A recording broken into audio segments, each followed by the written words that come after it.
Tonight, the information superhighway and one of its main thoroughfares, an online network called Internet.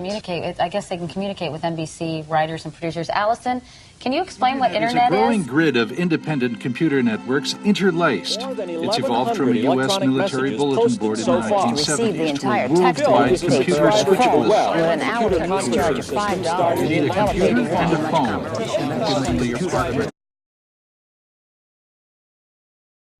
As the internet started to grow in the 90s, it started transforming and changing the world completely.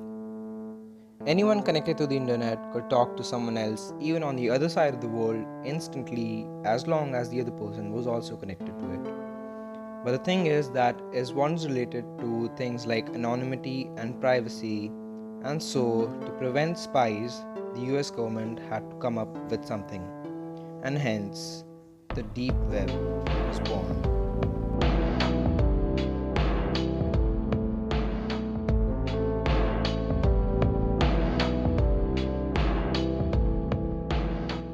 So the deep web was made to prevent spies from tracking the US government, and to act against them, the US Naval Research Laboratory, or the NRL, developed a new technology known as onion routing, which would allow for anonymous use of the internet. This was accomplished by creating an overlay network.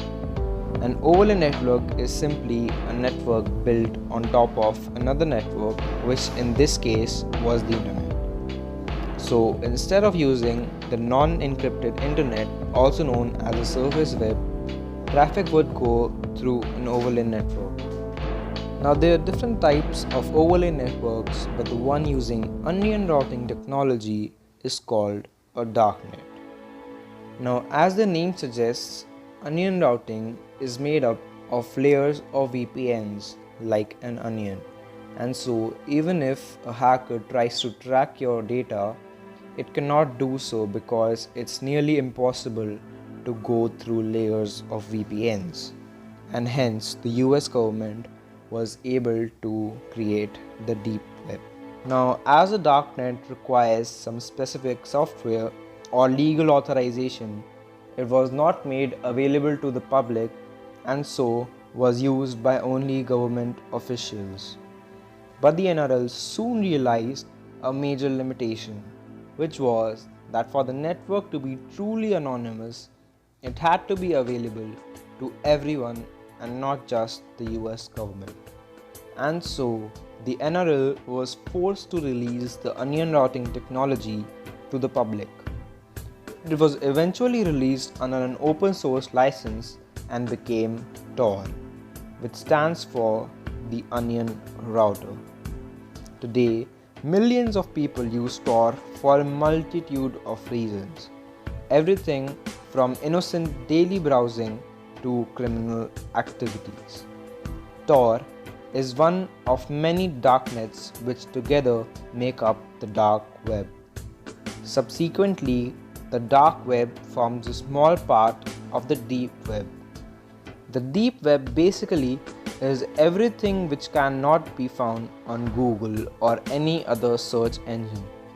And it's nothing like the dark web, as most of us use the deep web all the time. If you click on this link, you'll be brought to an unlisted video on my channel. This can be classified as deep web content. So anything that is password protected or requires authorization for use, for example your private Instagram account or Netflix, or even your bank account details, are all part of the deep web. So basically everything that is password or paywall protected is part of the deep web. So as you can imagine, the deep web has a lot more content compared to the surface web, and it accounts for around 90% of the World Wide Web, whereas the surface web accounts for just 4% and the dark web accounts for 6%. So this is all you need to know about the deep web without going towards its darker side.